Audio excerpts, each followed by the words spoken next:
पहली बार आदिवासी समाज से आने वाली द्रौपदी मुर्मू देश के सर्वोच्च पद पर बैठी है, प्रथम नागरिक बनी है। और कल ही दलित समाज से आने वाले रामनाथ कोविंद का कार्यकाल पूरा हुआ, लेकिन इस खास मौके पर महबूबा मुफ्ती बड़ी दुखी थी। राष्ट्रपति रहे रामनाथ कोविंद पर सवाल उठाने से चूकी नहीं। आज सुबह महबूबा मुफ्ती ने ट्वीट किया और देश के प्रथम नागरिक रहे रामनाथ कोविंद को लेकर ऐसी बातें लिख डाली जो लिखनी नहीं चाहिए थी, कहनी नहीं चाहिए थी और ना सोचनी चाहिए थी। और मैं आपको पढ़कर सुना देती हूं उन्होंने लिखा क्या और उनके दिल में क्या था। निर्वर्तमान राष्ट्रपति ऐसी विरासत छोड़कर गए हैं जहां संविधान को कई बार कुचला गया, चाहे अनुच्छेद 370 का खात्मा हो, सीएए या अल्पसंख्यकों और दलितों पर हमला हो। उन्होंने भारतीय संविधान की कीमत पर बीजेपी के राजनीतिक एजेंडे को पूरा किया है। अंग्रेजी में लिखा और मैं इसको हिंदी में आपको अनुवाद करके सुना रही थी। द्रौपदी मुर्मू की तरह रामनाथ कोविंद भी एक साधारण ग्रामीण परिवार से आते हैं और कानपुर के एक छोटे से गांव से लेकर उन्होंने राष्ट्रपति भवन तक का लंबा सफर तय किया। जिस 370 का महबूबा मुफ्ती हवाला दे रही है उसको पूरे देश ने मंजूर किया। 370 हो या नागरिकता बिल, संसद ने भारी बहुमत से उसे मंजूरी दी, जिसके बाद राष्ट्रपति कोविंद ने इन्हें कानून के रूप में मंजूरी दी। अरे ये सब आप छोड़ दीजिए। रामनाथ कोविंद को चुनने वाली पीडीपी है।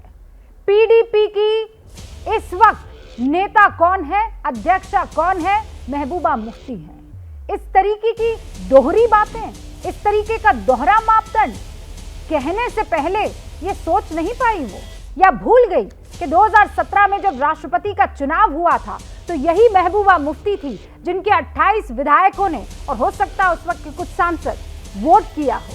विकास की राह खुली है 370 के बाद, ये महबूबा मुफ्ती को याद दिलाने की जरूरत नहीं है। बार बार 370 का सवाल उठाकर महबूबा साबित क्या करना चाहती है, और इसीलिए आज 2017 का वो चुनाव याद दिलाना महबूबा मुफ्ती को बहुत जरूरी है, जिसमें उनके तमाम विधायकों ने किसे चुना था? रामनाथ कोविंद को चुना था, जिन पर आज वो इस तरीके की बातें कहने से अपने आप को रोक नहीं पाए। इस पर बहस करने के लिए सैयद जफर इस्लाम साहब हमारे साथ जुड़ चुके हैं, जो कि बीजेपी के राष्ट्रीय प्रवक्ता हैं। सलमान निजामी साहब यहाँ स्टूडियो में मौजूद हैं, कांग्रेस के नेता के तौर पर। माजिद हैदरी साहब पत्रकार हैं। स्मिता प्रकाश एडिटर एएनआई हमारे साथ जुड़ चुकी हैं। हर्षवर्धन त्रिपाठी वरिष्ठ पत्रकार के तौर पर हमारे साथ जुड़ चुके हैं। वीरेंद्र सिंह सोनू आपसे कुछ ही देर में हमारे साथ जुड़ेंगे, जो कि पीडीपी के प्रवक्ता है। आप सभी का बहुत बहुत स्वागत है। शुरुआत स्मिता प्रकाश मैं आपसे करना चाहती हूँ, और सवाल सीधा ये है कि जब ये ट्वीट कर रही थी महबूबा मुफ्ती, तो क्या उन्हें 2017 याद नहीं आ रहा था?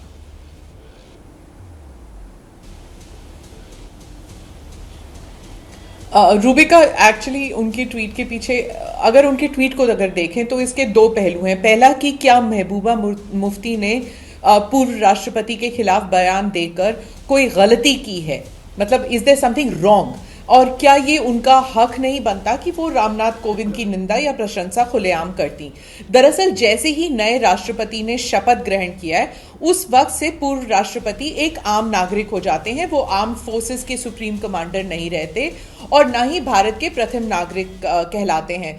तो उस लिहाज से उस क्षण के बाद वो उनकी औपचारिक ड्यूटीज और उनके औपचारिक राइट्स दोनों खत्म हो जाते हैं। लेकिन शिष्टाचार के नजरिए से अगर आप देखें तो कम से कम कुछ दिनों तक रिटायरमेंट के बाद राजनीति में ना तो प्रेसिडेंट ना फिर वाइस प्रेसिडेंट को घसीटा जाता है, लेकिन आज के पॉलिटिक्स में शिष्टाचार की तो बात होती ही नहीं है। वैसे अगर मैंने कहा था कि एक है पहलू, दूसरा पहलू यह है कि जब रूलिंग पार्टी कोई भी कानून बनाती है तो जाहिर सी बात है कि देश का नफा नुकसान भी देखती है और अपने पॉलिटिकल एजेंडा को भी, उनके मैनिफेस्टो में जो था उसके हिसाब से आर्टिकल 370 को रद्द करना, सीएए, ट्रिपल तलाक, ये सब उनके एजेंडा में था, बीजेपी के एजेंडा में था, तो उन्होंने पार्लियामेंट में पास किया जैसे कि आपने कहा। और अगर कोई गैर कानूनी काम था तो फिर कोर्ट के दरवाजे खुले थे। अब तक तो महबूबा मुफ्ती कभी गई नहीं कानून के दरवाजे पर।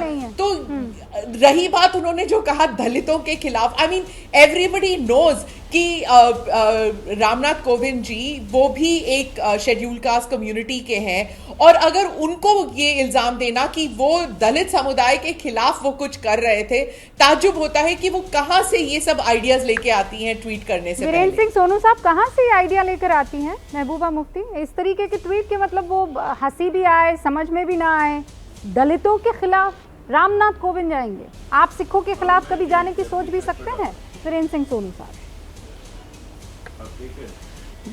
देखिए ऐसे है कि ये जो ट्वीट किया गया है, जो ट्वीट है उसको पूरी तरह से पढ़िए कि उनकी मंशा क्या थी, वो कहना क्या चाहते हैं। हमने ये कहा है कि रामनाथ कोविंद जी जो कि हमारे भूतपूर्व प्रेसिडेंट हैं, जब वो आज प्रेसिडेंट नहीं रहे तो आज ये एक बात की गई है कि आप एक देखिए कि जिस तरीके से हिंदुस्तान में जम्मू कश्मीर में कॉन्स्टिट्यूशनल बॉडीज, क्या मजबूरी है मेरी बताइए, मैं अभी आपको बताती हूँ, कि मैंने ओए होए होए होए नमकीन के चटकारे लेते हुए टकटकी मार के डिबेट शो को पॉज रिपीट कर करके देख रहे हैं जोगिंदर जी। इनकी तरह आप भी देखें अपनी फेवरेट डिबेट्स को रिपीट कर, और डाउनलोड कीजिए एबीपी लाइव ऐप अपने स्मार्ट टीवी पर।